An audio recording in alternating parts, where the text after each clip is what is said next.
BRS, మూడోది Harish BRS, నాలుగోది ఇక ఈమె అయిపోయిందిగా, ఇక బిడ్డ ఎడవాల్సింది, ఎనడున్నా పాయవలసింది. సంతోష్ బీఆర్ఎస్,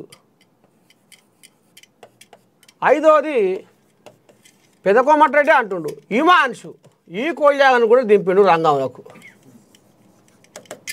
హిమాన్షు ఈ కోళ్ళని ఇప్పుడు 5 ఈ పాడ ఈ పోరుగాల ఏంది గందరగోళము, 5 ముక్కలు అయిపోతుందట బీఆర్ఎస్. ఇక ఎట్లా పొడిగెళ్తుంది ఇది? ఇక ఒకరు ఇటు గుంజ, ఒకరు అటు గుంజ, ఒకరు అటు గుంజ, 5 ముక్కలు అయ్యింది. ఇక ఆడవిల్ల అంటావు కవితమ్మ, ఇక ఎన్నడున్నా కవితమ్మ ఎంతసేపు చెప్పు, ఆడవిల్లను పెళ్లి చేస్తే అయ్య ఇంటికి పోయేదే, ఆ గోత్రం మోసేదే, ఆ వంశం మోసేదే. ఇక అది ఎంతసేపు చెప్పు ఆడవిల్ల ముచ్చట అలాగనే. ఇక ఇంట్లో ఇప్పుడు ఈ కోళ్ళాగలు ఇప్పుడు 5 ముక్కలు చేసి ఇక రాంగ పంచకుల కషాయం కాడికి వచ్చింది కథ. ఇంకా ఇప్పటికే నీ దండం పెడితే గడియల్లో నవో గండమై గడప దాటని బతుకు సుడి గుండమై, గడియల్లో నవో గండమై గడప దాటని బతుకు సుడి గుండమై, నా ప్రాణమా ఎడబాటు మనకుండదా. పెద్ద కుర్చీ ఎంత పని చేసేవే పెద్ద కుర్చీ, నన్ను ఎడవాసిపోతివే పెద్ద కుర్చీ. అసెంబ్లీకి ముఖము నేను చూపించలేకుంటిని, అసెంబ్లీకి ముఖము నేను చూపించలేకుంటిని, గెలిపించిన గజ్వేలు జనము, గెలిపించిన జనము కోసం ఏమి చేయలేకపోతిని. గజ్వేల్లా ఇంతగానం జనాలు అయ్యో సరే షెడో పడో పెద్ద మనిషిని గెలిపిద్దాం చూద్దాం అన్నట్టుగా పుసుక్కున ఓటేసి గెలిపిస్తే ఆయనకల మళ్ళీ చూస్తలేడు, అసెంబ్లీలో అడుగు పెడతలేడు, అసెంబ్లీకి వస్తలేడు, గెలిపించిన గజ్వేల్ నియోజకవర్గ జనాల గురించి మాట్లాడతలేడు, మందలిస్తలేడు, ముఖమే బంగారం అయింది. ఉగనన్నా ఎన్నుకుంటాం కదరా దేవుడా శంకరా, మా నోట్లే మేమే మన్ను కొనుక్కున్నట్టు అయింది, మా గోతి మేమే తీసుకున్నట్టు అయింది అని ఇప్పుడు నెత్తి నోరు కొట్టుకుంటున్నారట గజ్వేల్ జనాలు. ఇక ఇప్పుడు ఈ భాగవతం ఇట్లా ఉంది. అసెంబ్లీకి రాని కేసీఆర్ ఇవాళ ఏ ముఖం పెట్టుకొని జూబ్లీ హిల్స్లో వచ్చి అడుగు పెడతాడు,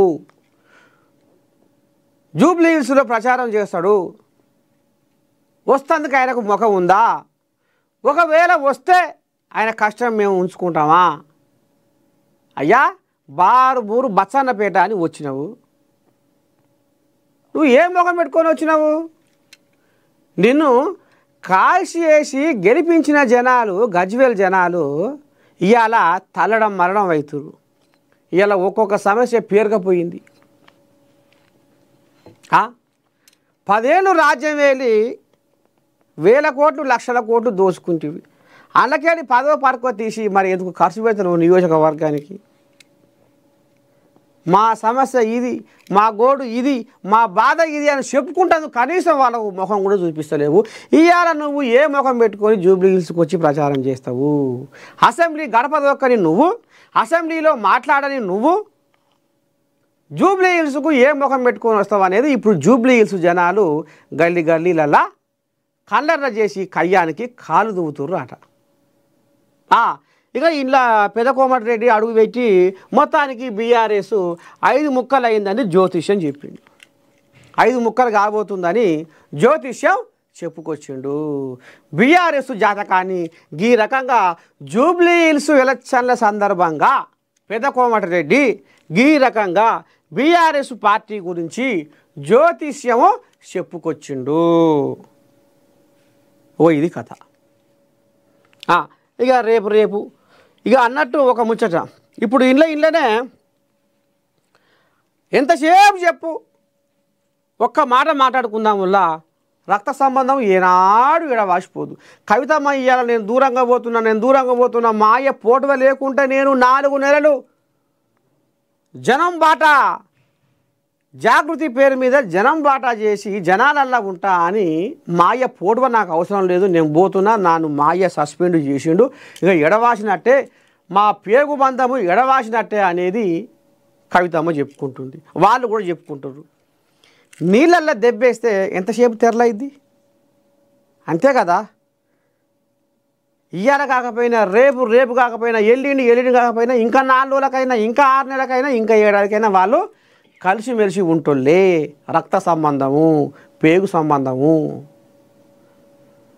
ఇవాళ కట్టెలు ఇరుగుతాయి, కాళ్ళు ఇరుగుతాయి, కొట్టుకుంటారు, తిట్టుకుంటారు, కేసుల పాలవుతారు, దనగల పాలవుతారు, ఒకరి మీద ఒకరు నిందలు మోపుకుంటారు, ఒకరి మీద ఒకరు బట్ట కాల్చి మీదేసుకుంటారు, ఒకరి మీద ఒకరు బదనాలు మోపుకుంటారు, ఒకరికొకరు పంచాలు పెట్టుకుంటారు.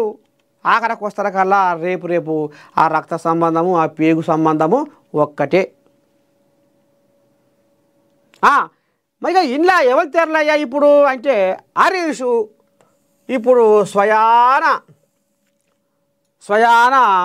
హరీశం అయ్యే మేనమర్దలు కవితమ్మ ఏం ఆంబయం వెళ్ళబోసుకుంది. మా బావ కాళేశ్వరం కథలో స్వాహ. నీటిపారుదల శాఖ మంత్రిగా ఉన్న ఆనాడు మా బావ ముడుపులు బదనామియాల మాయ మీదకి వచ్చింది, బదనామియాల మాన మీదకి వచ్చింది. అసలు దొంగ మా బావ, ఆయనకు తోడు దొంగ సంతోషు. మాయకు మందుగోళీ లేచి